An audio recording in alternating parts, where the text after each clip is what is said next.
உலகத்தில் இவரை போன்று வாழ்வதற்கு இதற்கு மேல் யாரும் பிறக்க முடியாது என்று சொல்லும் அளவுக்கு பெருமானார் ஸல்லல்லாஹு அலைஹி வஸல்லம் இந்த சஹாபாக்களை மாற்றி காமித்தார்கள்.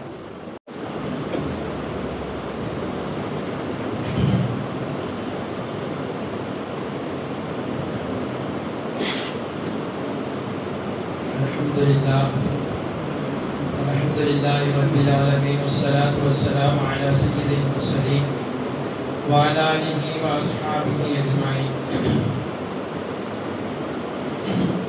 أما بعد فقد قال الله تعالى في القرآن العظيم وفي الفرقان المجيد: أعوذ بالله من الشيطان الرجيم بسم الله الرحمن الرحيم وما أرسلناك إلا رحمة للعالمين صدق الله العلي العظيم. சகமிக அல்லாஹ்வின் நல்லடியார்களே, அல்லாஹ்வுடைய மாபெரும் கிருபையால் லைலத்துல் கத்ர் என்று சொல்லக்கூடிய ஒற்றைப்படை இரவுகளில் இன்னும் ஒரே ஒரு இரவு நாளைய தினம் நம்மை காத்திருக்கிறது.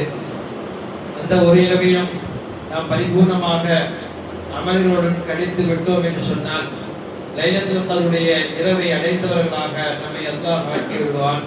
அதற்குரிய பாக்கியத்தை நம் அனைவருக்கும் அல்லாஹ் தந்தருள் புரிவானாக.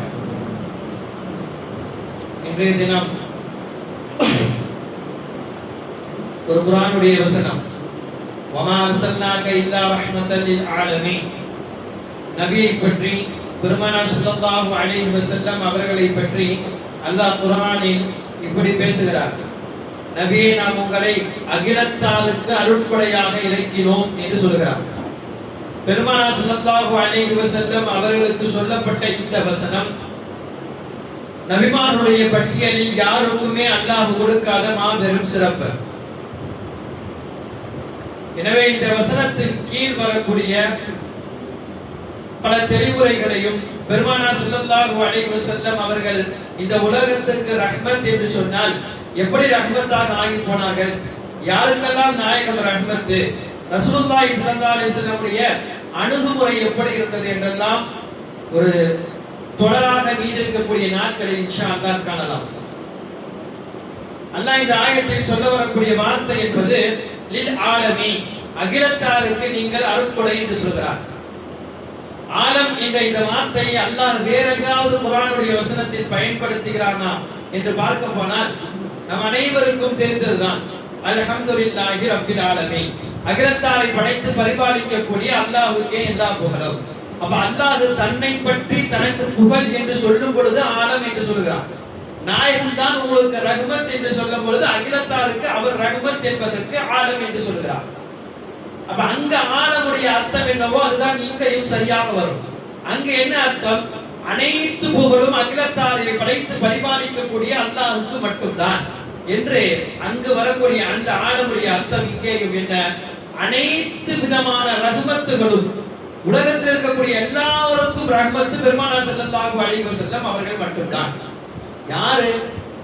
முஸ்லிம்கள் மட்டுமல்ல, முஸ்லிம்களை தாண்டி காஃபிர்கள், காஃபிர்கள் மட்டுமல்ல, காஃபிரை தாண்டி கடவுள் மறுப்பாளர்கள் என்று சொல்லக்கூடிய நாத்திகர்கள், அவர்களையும் தாண்டி சொல்ல போனால் மிருகங்கள், ஜீவராசிகள், மிருகங்கள் ஜீவராசிகளையும் தாண்டி சொல்ல போனால் ஜடமாக இருக்கக்கூடிய கற்கள், மண்கள், கட்டைகள் அத்தனைக்கும் பெருமானார் ஸல்லல்லாஹு அலைஹி வஸல்லம் அவர்கள் அருட்கொடை. இதை நபிமார்கள் கூட உட்பட்டு வருவார்கள். இப்ப யாரை தவிர, அல்லாஹ்வை தவிர அத்தனை பேருக்கும் பெருமானார் ஸல்லல்லாஹு அலைஹி வஸல்லம் அவர்கள் தான் அருட்கொடை என்பதற்கு அர்த்தம் தான் ஆலம் என்ற வார்த்தைக்குரிய சரியான பொருள். இந்த உலகம் அல்ல, நாளைக்கு மறுமையிலும் பெருமானார் ஸல்லல்லாஹு அலைஹி வஸல்லம் எல்லா உம்மத்திற்கும் அருட்கொடையாக ரஹ்மத்தாக இருப்பார்கள். ஏன்? ஆதம் அலைஹிஸ்ஸலாம் செய்த ஒரு பாவத்திற்காக உலகிலே அனுப்பப்பட்டார்கள். அனுப்பிய ஆதம் அலைஹிஸ்ஸலாம் தனது பாவப்பிழைக்காக எல்லாம் துஆக்கள் ஏராளமாக செய்தார்கள். ஆதம் அலைஹிஸ்ஸலாம் செய்த துஆக்களிலே மிக பிரபல்யமான துஆ குர்ஆனே சொல்லும், ரப்பனா வலம்னா அன்ஃபுஸனா, யா அல்லாஹ், எனது ஆத்மாவிற்கு நான் அநீதம் செய்து விட்டேன், வ இல்லம் தக்ஃபிர் லனா, நீ என்னை மன்னிக்காவிட்டால், வ தர்ஹம்னா, எனக்கு நீ அருள் புரியாவிட்டால், லனகூனன்ன மினல் காஸிரீன், நான் நஷ்டவாளிகளிலிருந்தும் ஆகிவிடுவேன் என்று ஆதம் அலைஹிஸ்ஸலாம் செய்த இந்த துஆவினுடைய பொருட்டால் அல்லாஹ்வுடைய பாவத்தை மன்னித்தான் என்று பெரும்பான்மை கருத்து இருக்கிறது. ஆனால் ஒரு சிலர்கள் இப்படியும் எழுதி தருகிறார்கள், என்ன? இந்த துஆ ஒரு பக்கம் ஆதம் அலைஹிஸ்ஸலாமை அல்லாஹ் மன்னித்தாலும் கூட இன்னொரு பக்கம் ஆதம் அலைஹிஸ்ஸலாம் சுவனத்திலே இருக்கும் பொழுது சுவனத்தினுடைய வாயில்களில் ஒரு வாயிலில் பார்த்தார்கள். அங்கு எழுதப்பட்டிருந்த வார்த்தை லா இலாஹா இல்லல்லாஹ் முஹம்மது ரசூலுல்லாஹ். எப்போது ஆதம் அலைஹிஸ்ஸலாம் படைக்கப்பட்ட பொழுது. அப்ப இந்த முஹம்மது ஸல்லல்லாஹு அலைஹி வஸல்லம் எப்போது வருவார், அவர் என்ன செய்வார் என்பதெல்லாம் அல்லாஹ் எப்போதோ தீர்மானித்து விட்டார். இப்ப முஹம்மது ரசூலுல்லாஹ் இந்த வார்த்தையை பார்த்த ஞாபகம் ஆதம் அலைஹிஸ்ஸலாமுக்கு உலகத்தில் வருகிறது. அப்போ நினைத்தார்கள் அல்லாஹ் வணக்கத்திற்குரியவன் என்ற அடுத்த கட்டத்தில் அல்லாஹ் ஏதோ ஒரு நபியை சேர்த்திருக்கிறார். அந்த நபியை சேர்த்திருக்கிறார் என்றால் அந்த நபி எப்படி பாக்கியம் பெற்ற நபியாக இருப்பார் என்று நினைத்து அந்த முஹம்மது ரசூலுல்லாஹ் பொருட்டால் என்னுடைய பாவத்தை மன்னித்து கொடு என்று கேட்டார்கள். அதனுடைய பொருட்டால் மன்னிக்கப்பட்டது என்றும் சிலர்கள் வரலாற்றில் எழுதி தருகிறார்கள். பெருமானார் எங்கிருந்து அருட்கொடையாக ரஹ்மத்தாக இந்த உலகத்திற்கு வருகிறார்கள். ஆதம் அலைஹிஸ்ஸலாமுடைய பிறப்பிலிருந்து கியாமத் அல்ல, கியாமத்தை தாண்டி நாளை மறுமையை தாண்டி அல்லாஹ்விடத்தில் அனைவரும் போய் நிற்கக்கூடிய அந்த சூழ்நிலையில் யாருக்குமே உதவ முடியாத ஷஃபாஅத் ஒன்றை அல்லாஹ் நாயகத்திற்கு மட்டும் வைத்திருப்பான். ஷஃபாஅத் என்ற ஒன்றை வைத்து பெருமானார் முழு உம்மத்திற்கும் நரகத்திலிருந்து விடுதலை வாங்கி கொடுப்பார்கள். பெருமானார் ரஹ்மத் என்பது பெருமானார் ஸல்லல்லாஹு அலைஹி வஸல்லமுடைய பிறப்புக்கு முன்னால் இருந்து வருகிறது. பெருமானார் ஸல்லல்லாஹு அலைஹி வஸல்லம் முதலிலே இந்த உலகத்திலே பிறந்தார்கள். ஆமினா அம்மாவுடைய அந்த வயிற்றிலிருந்து பெருமானார் ஸல்லல்லாஹு அலைஹி வஸல்லமை பிரசவம் பார்த்தது உம்மு ஷிஃபா என்று சொல்லக்கூடிய ஒரு பெண்மணி. அவர்கள் தான் பிரசவம் பார்க்கிறார்கள். முதலில் பெருமானார் ஸல்லல்லாஹு அலைஹி வஸல்லம் அவர்களை தங்களுடைய கைகளால் கொள்ளக்கூடிய பெரும் பாக்கியத்தை அந்த பெண்மணிக்கு அல்லாஹ் கொடுத்தான். குழந்தை பிறந்தவுடன் ரசூலுல்லாஹி ஸல்லல்லாஹு அலைஹி வஸல்லம் செய்த துஆவும் அதுதான். குர்ஆனிலே அல்லாஹ் இந்த நபியை ரஹ்மத் என்று சொன்னார்கள். அந்த நபி வந்த முதலில் செய்த துஆ ரஹ்மத்துக்காண்டி துஆ செய்தார்கள். ரஹிமகில்லாஹ், அல்லாஹ் உனக்கு ரஹ்மத் செய்வானாக என்று அந்த பெண்ணுக்கு பெருமானார் வந்த முதலிலே செய்த துஆ அது. அந்த துஆவின் காரணமாக அவர்களே சொன்னார்கள், என்னின் மீது மட்டும் அல்லாஹ் ரஹ்மத் செய்யவில்லை, எனது வாரிசுகளின் மீதும் ரசூலுல்லாஹ் சொன்ன அந்த ரஹ்மத் பரவலாகி போனது. உலகத்தில் மதீனாவிலே அதிகமாக சஹாபாக்கள் கேட்டு வருவதெல்லாம் கேட்டு அள்ளி கொடுத்த மாபெரும் வல்லல் ஹஜ்ரத் அப்துர் ரஹ்மான் இப்னு அவுஃப் ரலியல்லாஹு அன்ஹு யார் என்றால் இந்த உம்மு ஷிஃபாவுடைய மகன் தான் அப்துர் ரஹ்மான் இப்னு அவுஃப் ரலியல்லாஹு அன்ஹு. அங்கிருந்து சஹாபாக்களுடைய வாழ்க்கை தொடங்குகிறது.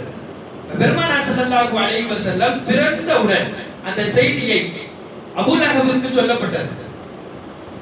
பிறந்தவுடன் கையில வைத்த பெருமானார் ஸல்லல்லாஹு அலைஹி வஸல்லம் கொஞ்ச நேரம் பக்கத்துல இருந்த அடிமை பெண்ணிடம் கொடுத்துவிட்டு சுய தேவையை முடித்துவிட்டு மறுபடியும் உம்மு ஷிஃபா ரலியல்லாஹு அன்ஹா அந்த குழந்தையை வாங்கிக் கொள்வார்கள். வாங்கி கொண்ட பிறகு இந்த அடிமையிடம் சொல்லி அனுப்பார்கள், நீ அபூ லஹபிடம் போய் சொல், இது மாதிரியான அப்துல்லாஹ்வுக்கு ஒரு அழகிய குழந்தை பிறந்திருக்கிறார். அதை சொல்வதற்காக அந்த அடிமை பெண் போய் சொல்வார், அப்துல்லாஹ்வுக்கு ஒரு அழகிய பெண் ஆண் குழந்தை பிறந்திருக்கிறது. இதை கேட்டவுடன் அபூ லஹப் சொல்வான், நீ இன்றிலிருந்து நீ விடுதலை, நீ அடிமை கிடையாது என்று அந்த வந்த அடிமையை அபூ லஹப் விடுதலை செய்து விடுவான். கல்லென்ற காரணம் கூட பெருமானாருடைய பிறப்பை கவனித்து அல்லாஹ்வுடைய கல்பிலே ஈரத்தை கொடுத்தான். தெரிந்தோ தெரியாமலோ அபூ லஹப் செய்த அந்த நலவு இன்றை வரையும் அவருக்கு வரலாற்றில் எழுதப்படுகிறது. அபூ லஹப் நரகவாசி, அவனுடைய நரகத்திலே அவனுக்கு ஏராளமான வேதனைகளை அல்லாஹ் கொடுப்பான். ஆனால் பெருமானார் பிறந்து விட்டார்கள் என்ற அந்த சுப செய்தியினால் அந்த அடிமையை விடுதலை விட்ட ஒரே ஒரு நாள் திங்கட்கிழமை, வாரந்தோறும் திங்கட்கிழமை மட்டும் நரகத்திலே அவனுடைய வேதனை கொஞ்சம் லேசாக்கப்படுகிறது என்று வரலாறு புத்தகத்தில் பதிவு செய்யப்பட்டிருக்கிறது. அல்லாஹ் ரஹ்மத் என்பதை எதுவரையும் எடுத்து போகிறான். பெருமானார் ஸல்லல்லாஹு அலைஹி வஸல்லம் ரஹ்மத் என்ற வார்த்தையை ஒரு வட்டத்திற்குள்ளே அல்லாஹ் முடிக்கவில்லை, இந்த உம்மத்திற்கு பரவலாக ஆக்கி கொடுக்கிறார். சஹாபாக்கள் நித்தம் ரசூலுல்லாஹ்வுடைய ரஹ்மத்தை கண்களால் கண்டு கொண்டே இருந்தார்கள். மழை இல்லை, நீண்ட காலமாக மழை இல்லை. பெருமானார் ஸல்லல்லாஹு அலைஹி வஸல்லம் வந்து சஹாபாக்கள் கேட்கிறார்கள், யா ரசூலுல்லாஹ், மழை இல்லாததினால் கடும் வெயில் காரணமாக எங்கள் எல்லோரும் அவதிப்படுகிறார்கள், எங்கள் கால்நடைகள் எல்லாம் இறந்து விடுகிறது, எங்கள் விவசாயங்கள் எல்லாம் அழிந்து விடுகிறது, குடிப்பதற்கு தண்ணீர் அல்ல, குடிப்பதற்கு தண்ணீர் இல்லை, குடிப்பதற்கும் தண்ணீர் இல்லை, நாங்கள் என்ன செய்வது? எங்களுக்காக மழைக்காக அல்லாஹ்விடத்திலே துஆ செய்யுங்கள். பொதுவாக நபிமார்கள் இது போல மழை நிறுத்தப்படும் பொழுதெல்லாம் என்ன செய்வார்கள் என்றால், மக்களை எல்லாம் அழைத்து கொண்டு கொஞ்சம் காலியான பகுதிக்கு போய் எல்லோரும் அல்லாஹ்விடத்திலே தொழுது கையேந்தி துஆ செய்வார்கள். அப்பொழுதுதான் அந்த சிறு பிள்ளைகள் இருக்கக்கூடிய கால்நடைகள் எல்லாவற்றையும் சேர்த்து அழைத்து கொண்டு போவார்கள் என்பது வழமை. பெருமானார் ஸல்லல்லாஹு அலைஹி வஸல்லம் அப்படி எல்லாம் செய்யவில்லை. ரசூலுல்லாஹ் இருந்த இடத்திலே மிம்பர் படியின் மீது உட்கார்ந்து சொன்னார்கள், மலையினுடைய மேகத்திற்கு நாயகம் தன் விரல் காட்டி விரலால் ஆணையிட்டார்கள். அப்படி அடிக்கப்பட்ட வெயில் கொஞ்ச நேரத்தில் பெருமானாரின் ஆட்காட்டி விரலால் மேகம் சூழ்ந்து கொண்டது. அப்படி இருந்த சீதோஷ நிலை அதற்கு மாற்றமாக மாறியது. சஹாபாக்கள் நாங்கள் கேட்டு பள்ளியிலிருந்து வெளியே போகும் பொழுது முழுக்க முழுக்க எங்களுடைய முகங்களில் செயற்பட்டவதாக நாங்கள் நடைந்து கொண்டு போனோம் என்று சொல்கிறார்கள். பெருமானாருடைய ரஹ்மத். 2 வாரம் அந்த மழை பெய்கிறது. பெருமானார் செய்த ஒரே ஒரு துவா, தொடர்படியாக அல்லாஹ் 14 நாட்கள் மழையை தொடர்ந்து கொடுத்தார். ஒரு கட்டத்துல வெயில் ரொம்ப அடிச்சாலும் மழைக்காண்டி துவா செய்வோம், மழை ரொம்ப பெய்தாலும் இவ்வளவு மழை வேணாமே துவா செய்யலாமேன்னு சொல்லி மழையை நிறுத்துறதுக்காண்டி துவா செய்வோம். ஒரு சஹாபி, அதே சஹாபி, எந்த சஹாபி வெயில் அடிச்சது தாங்க முடியல யார சொல்லுதா துவா செய்யுங்கள் என்று கேட்டு வந்தாரோ அதே சஹாபி தான் அடுத்து வருகிறார். யார சொல்லுதா மழை அதிகம், மழையினால் எங்களுடைய கால்நடைகள் எல்லாம் அவதிப்படுகிறது, நீங்கள் மறுபடியும் மழை நிற்பதற்காக துவா செய்யுங்கள். பெருமானார் ஸல்லல்லாஹு அலைஹி வஸல்லம் மறுபடியும் கை உயர்த்தி துவா செய்யும் பொழுது அல்லாஹ் தஆலா அந்த மேகங்களை எல்லாம் பிரித்து விட்டான் என்பது நாம் பார்க்கக்கூடிய பெருமானாருடைய வரலாறு. அப்ப அல்லாஹ் ரஹ்மத்தாக ரசூலுல்லாஹி ஸல்லல்லாஹு அலைஹி வஸல்லம் அவர்களை வைத்ததை சஹாபாக்கள் நேருக்கு நேராக கண்கூடாக பார்த்தார்கள். சஹாபாக்கள் பெருமானார் ஸல்லல்லாஹு அலைஹி வஸல்லம் இந்த ரஹ்மத் என்பது நான் ஏற்கனவே சொன்னதை போல சஹாபாக்களுடன் முடியவில்லை. சிறுவர்கள் மீது இருந்தது, பெரியவர்கள் மீது இருந்தது, மிருகங்கள் மீது இருந்தது, எல்லோரின் மீது பெருமானாருடைய ரஹ்மத் என்பது பரவலாக இருந்தது.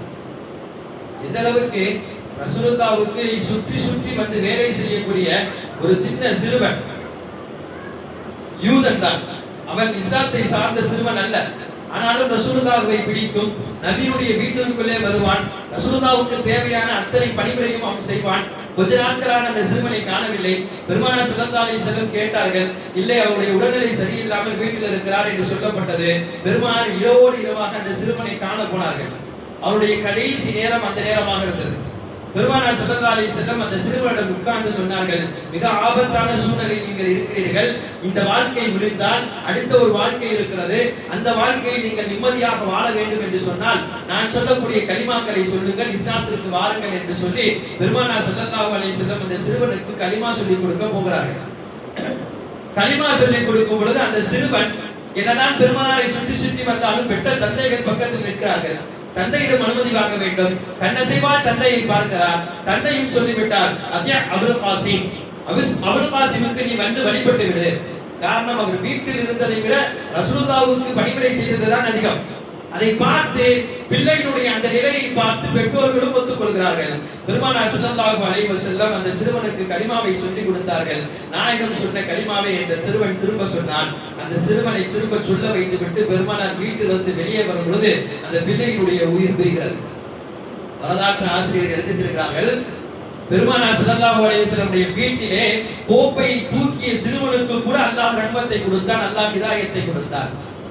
ரஹ்மத் என்பது, நாயகனுடைய ரஹ்மத் என்பது இந்த உலகத்தில் அலாவதியானது. அந்த ரஹ்மத்திற்குள்ளே பெருமானார் ஸல்லல்லாஹு அலைஹி வஸல்லம் உடைய ரஹ்மத்தை நாமும் பெற வேண்டும் என்று சொன்னால் இந்த ரசூலுல்லாஹ்வை பின்பற்றக்கூடிய நிலையிலே நாம் ஆக வேண்டும். சஹாபாக்கள் ஆரம்ப கட்ட காலத்தில் அவர்கள் இருந்த நிலை எப்படி, பெருமானார் வந்த பிறகு அவர்கள் மாறியது எப்படி? எல்லா சஹாபாக்களுடைய எல்லா கூட்டத்தினுடைய நபிமார்கள் எல்லாம் ஒரு கட்டம் வரையும் அந்த கூட்டத்தை நல்வழிப்படுத்தினார்கள். ஆனால் அந்த கூட்டம் எல்லாம் வேறு மாறியாக அவருடைய நடவடிக்கை இருக்கும் பொழுது அல்லாஹ்விடத்திலே கை உயர்த்தி விட்டார்கள். பெருமானார் ஸல்லல்லாஹு அலைஹி வஸல்லம் மட்டும் தான் கடைசி வரையும் இந்த உம்மத்தை சஹாபாக்களை நேர்வழிப்படுத்துவதற்காக போராடினார்கள். நாம் முந்தைய சஹாபாக்களுடைய வாழ்க்கையெல்லாம் பார்த்தோம்னா மனிதன் இந்த அளவுக்கு மிருகவாத்தனமாக வாழ்வானா என்ற அளவுக்கு எழுதப்பட்டிருக்கிறது. ஐயாமுல் ஜாஹிலியா என்ற ஒரு கிதாபே இருக்கிறது, தமிழிலும் இருக்கிறது. அதை எடுத்து நீங்கள் வாங்கி படித்திருக்கிறார் என்றால் தெரியும். மிருகங்களை விட மோசமான ஒரு வாழ்க்கையாக இருக்கும். அப்படி இருந்த சஹாபாக்களை எப்படி ரசூலுல்லாஹ் மாற்றினார்கள்? சின்ன சின்ன விஷயத்துக்கெல்லாம் சண்டை போட்டுக் கொள்வார்கள். ஒன்றுமே இருக்காது. சண்டை போடுற அளவுக்கு உண்டான விஷயமா அப்படின்னா கிடையாது. அவர் மீறும் நெருங்கிய உறவினராக இருப்பார். உறவினர் தானே என்று சொல்லி தண்ணீர் இல்லாத போது அவருடைய வீட்டு கிணற்றில் இவர் தண்ணி பிடித்து விடுவார், அனுமதி கேட்காம. பொதுவாக நம்ம ரொம்ப நம்மள்ட்ட யார் பழகுறாங்களோ அவங்கள்ட்ட நம்ம எப்படி அனுமதி கேட்போம்? அவர் ஏற்றுக்கொண்டாருன்னா பிடிச்சிருவோம்ல. அந்த உரிமைகளை இவரும் பிடித்து வந்து விட்டார். ஆனால் அந்த வீட்டுக்காரர் சொந்தக்காரர் அவருக்கு பிடிக்கவில்லை. அவர் சண்டைக்கு வந்தார். சண்டை அப்போது முடிந்து விட்டால் பரவாயில்லை. அவர் ரூஹ் பிரியக்கூடிய சக்கராத்துடைய நிலையில் சொல்லிவிட்டு இறக்கிறாராம், நான் அந்த வீட்டுக்காரர்கள் சண்டை போட்டேன், அவன் என் உறவுதான், நீ உனது பிள்ளைகளிடம் இதை எத்தி வைத்து விடு என்று சொல்லி இறக்கிறார். வாரிசுகளாக அந்த சண்டை போய்கொண்டே இருக்கிறது. அது ஒரு நீண்ட வாள் இல்லை, மிருகத்தனமான ஒரு வாழ்க்கை. எதற்கு பேச வேண்டும், எதற்கு பேசக்கூடாது என்று கூட தெரியவில்லை. எல்லாவற்றையும் தாண்டி பார்க்க போனால் பெண் குழந்தை பிறந்து விட்டால் பெண் குழந்தையை உயிருடன் போட்டு புதைக்கக்கூடிய சூழ்நிலை.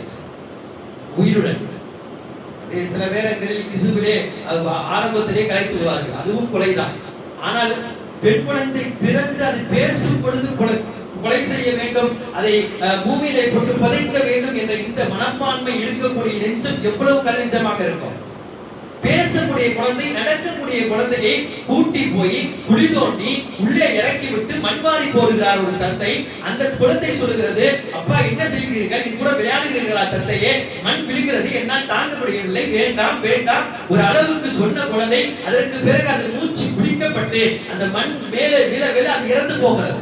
அல்லாஹ் குர்ஆனிலே சொல்லி காட்டுகிறான், இப்படியுமா குழந்தைகளை நீங்கள் சாகரிப்பீர்கள், இப்படியுமா நீங்கள் குழந்தைகளை கொலை செய்வீர்கள், எச்சரிக்கை செய்து அல்லாஹ் பேசுகிறார் குர்ஆனில்.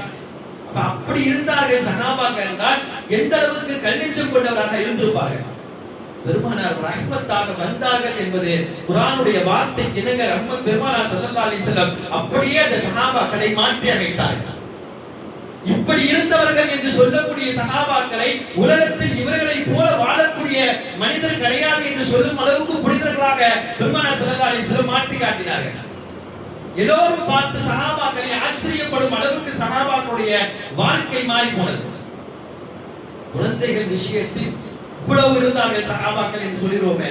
பெருமானார் ஸல்லல்லாஹு அலைஹி வஸல்லம் வந்தவுடன் என்ன சொன்னார்கள், எடுத்தவுடன் யார் நல்ல முறையில் தங்களுடைய குழந்தைகளை வளர்த்தெடுத்து நிக்காஹ் செய்து அந்த குழந்தையினுடைய வாழ்க்கைக்கு வழி செய்கிறார்களோ அந்த தந்தையும் நானும் இப்படி இருப்போம் என்று இரட்டை விரலை கோரிட்டு இரட்டை 2 விரலையும் சேர்த்து வைத்து பெருமானார் காட்டினார்கள்.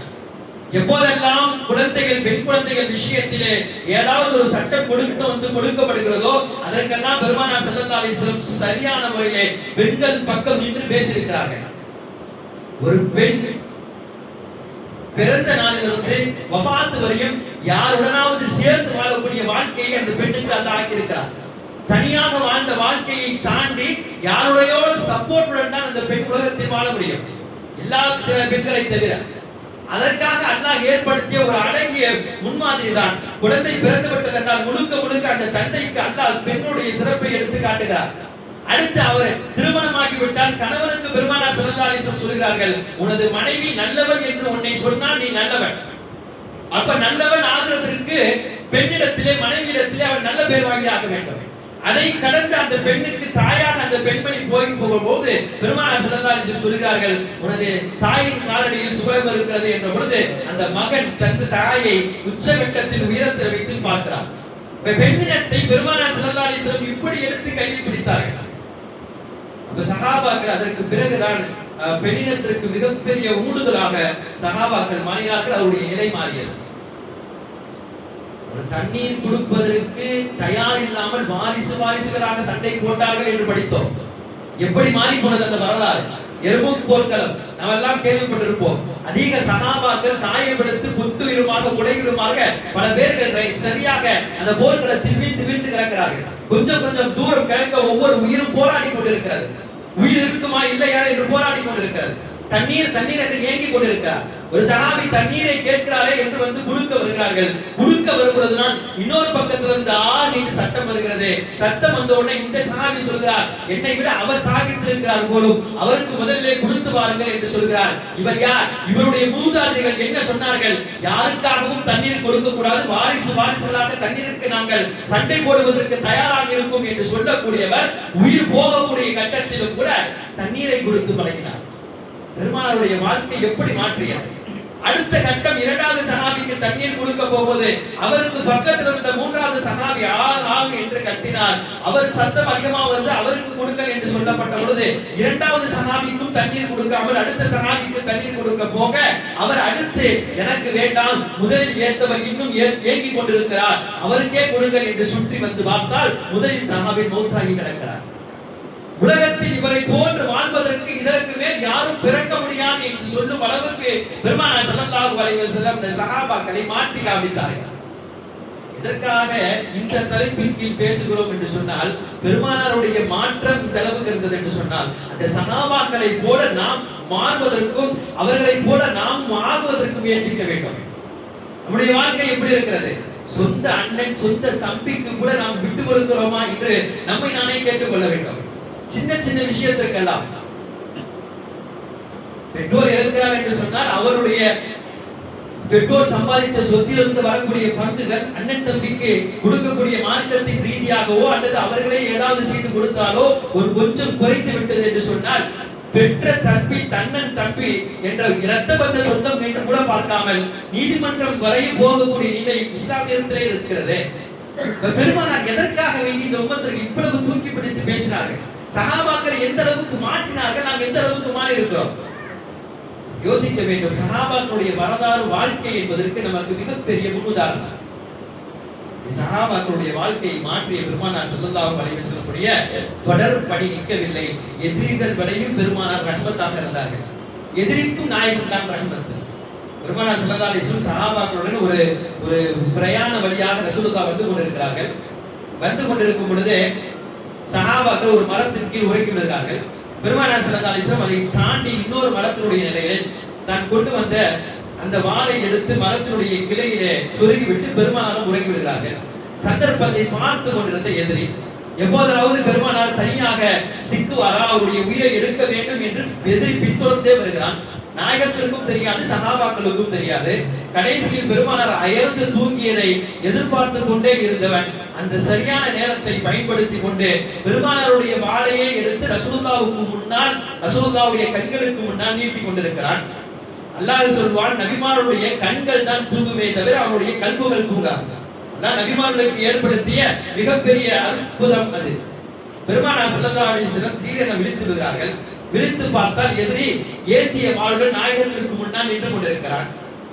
அவன் கேட்ட வார்த்தை இதுதான், ரசூலே, உன்னை நீ பெரிதாக பேசிக் கொண்டிருக்கிறாய், எப்போதுமே உன்னை சுற்றிய சஹாபாக்களுடைய கூட்டம் இருந்து கொண்டே இருக்கிறது, அதனால் உன்னை தொடர்வதற்கு யாராலும் முடியவில்லை, இப்போது தனியாக சிக்கி. அவன் நினைத்தது அதுதான். எப்போதுமே சஹாபாக்கள் கூடி இருக்கிறனால ரசூலுல்லாஹ்வை எதுவுமே செய்ய முடியல அவன் நினைச்சிட்டு இருக்கான். ஆனால் அல்லாஹ் தஆலா இங்கு நடத்திய விஷயமே வேறு மாதிரியாக இருக்கிறது. சொல்லிவிட்டு சொன்னால், இப்போது உன்னை யார் காப்பாற்ற போகிறார்? உன்னுடைய தோழர்களோ தூரத்தில் இருக்கிறார்கள். சொல், என்னை விட்டு உன்னை காப்பாற்றக்கூடிய மண் இந்த பூமியில் யார் இருக்கிறார்? மையம்னாவுக மின்னி, வாள் எடுத்ததில் நான் தான் சிறந்தவனாகி போகிறேன் என்று சொல்லும் பொழுது பெருமானார் ஸல்லல்லாஹு அலைஹி வஸல்லம் சொன்ன வார்த்தை, எப்போதுமே நாயகம் ஸல்லல்லாஹு அலைஹி வஸல்லம் யாரையும் எதிர்பார்க்க மாட்டார்கள், அல்லாஹ்வை மட்டும் நம்பிய நபி. அங்க என்ன சொல்ல போறார்கள்? ரசூலுல்லாஹ் சொன்ன அந்த ஒரே வார்த்தை இதுதான், அல்லாஹ் என்று சொன்னார்கள். அல்லாஹ் என்று சொன்ன அடுத்த கணம் அடுத்து அவன் பேசினான், என்ன அல்லாஹ் என்று சொல்லிவிட்டால் அல்லாஹ் இறங்கி உனக்கு உதவி செய்வான் என்று நினைத்தாயா? இப்போது உடனே அல்லாஹ்வுடைய உதவி வரும் என்று நினைத்தாயா என்று அடுத்தும் பேசினான். ரசூலுல்லாஹி ஸல்லல்லாஹு அலைஹி வஸல்லம் இரண்டாவது முறையும் அல்லாஹ் என்று சொன்னார்கள். மூன்றாவது முறையும் பேசினான். மூன்றாவது முறை ரசூலுல்லாஹ் அல்லாஹ் என்று சொல்லும் பொழுது கையில் எடுத்த வாளை பிடிக்க முடியாமல் திரும்ப திரும்ப அந்த வாளை கட்டியாக பிடித்தும் கூட வாள் அவன் கையை விட்டு நழுவி கீழே விழுந்தது. பெருமானார் அந்த வாளை எடுத்து கேட்டார்கள், இப்போது சொல், மையம்னாவுக மின்னி, என்னிடமிருந்து உன்னை யார் காப்பாற்ற போகிறார்? அவன் சொன்னான், வாளை எடுத்தவர்களே முஹம்மத், நீங்கள் சிறந்தவராக ஆகிவிட்டீர்கள். அவனுக்கு அல்லாஹ் ரசூல் என்ன தெரியுமா? எனவே நீ எனக்கு என்னை மன்னித்து விட வேண்டும் என்று பெருமானார் ஸல்லல்லாஹு அலைஹி வஸல்லம் அவரிடம் உயிர் பிச்சை கேட்டான். பெருமானார் ஸல்லல்லாஹு அலைஹி வஸல்லம் தன்னை எதிர்த்து வந்த, தன்னை கொலை செய்ய வந்தவனாக இருந்தாலும் கூட ரசூலுல்லாஹ் அவனிடம் கேட்டார்கள், உனக்கு என்ன விடுவதற்காக நீ எங்களுக்கு என்ன செய்ய போகிறாய்? அவன் சொன்னான், இதுவரையும் உன்னை போன்ற ஒரு மனிதரை நான் பார்த்ததில்லை முஹம்மத். கையில் வாள் எடுத்தவனை எல்லாம் வெட்டிதான் நான் பார்த்திருக்கிறேன். எதிரியே போர்க்களத்தில் வந்து நின்றாலும் போர்க்களத்தை தாண்டி நாங்கள் தலையை செய்வதற்குத்தான் முனைந்து வருகிறோம். ஆனால் இத்தனை விதமான சந்தர்ப்பங்கள் உனக்கு கொடுக்கப்பட்டும் கூட நீர் எனக்காக கேட்கக்கூடிய இந்த வார்த்தை என்பது எனக்கு பிடித்திருக்கிறது. யாரெல்லாம் உங்களை எதிர்த்து போயிட வருகிறார்களோ அவருடன் நான் வரமாட்டேன் என்று வாக்குறுதி கொடுக்கிறேன் என்று சொல்லி வாக்குறுதி கொடுத்து தனது கூட்டத்தினரும் போய் பெருமானார் ஸல்லல்லாஹு அலைஹி வஸல்லம் இந்த குணநலத்தை பிடித்து சிராகித்து பேசினான் என்று வரலாறு பதிவு செய்யப்பட்டிருக்கிறது. பெருமானார் ஸல்லல்லாஹு அலைஹி வஸல்லம் ரஹ்மத் என்பது குறுகிய நேரத்துடன் குறுகிய மனிதர்களுடன் முடியக்கூடிய ரஹ்மத் அல்ல, அது விசாலமாக்கப்படுகிறது. ரசூலுல்லாஹ் இந்த உலகத்திற்கு கொடுக்கப்பட்ட ரஹ்மத்தை பற்றி பேசினால் பேசிக்கொண்டே போகலாம். எனவே நமக்கு இருக்கக்கூடிய இன்னும் ஒரு சில தினங்கள் தான். அந்த தினங்களிலே நாம் அடுத்து தொடர்பையாக இதை சந்திப்போம். பெருமானார் ஸல்லல்லாஹு அலைஹி வஸல்லம் அடுத்த கட்டமாக அவர்கள் செய்த ரஹ்மத்துகள், அவர்கள் அணுகிய அணுகுமுறைகள் என்ற தலைப்பின் கீழெல்லாம் வரக்கூடிய நாட்களில் இன்ஷா அல்லாஹ் பார்த்து அதிலிருந்து அமல் செய்யக்கூடிய பாக்கியத்தை நம் அனைவருக்கும் அல்லாஹ் தருவானாக. வாஹிரு தஅவானா அல்ஹம்துலில்லாஹி ரப்பில்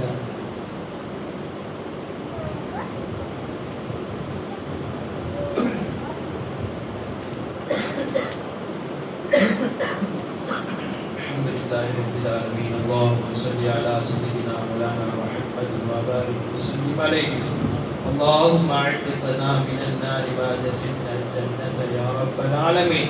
اللهم تقبل منا صلاتنا وصيامنا وركوعنا وسجودنا وتضرعنا وتخشعنا وتمم تقصير اعمالنا وتجاوز عنا سيئاتنا وتوفنا مع الأبرار. صل على النبي سيدنا محمد وعلى آله وأصحابه أجمعين برحمتك يا أرحم الراحمين والحمد لله.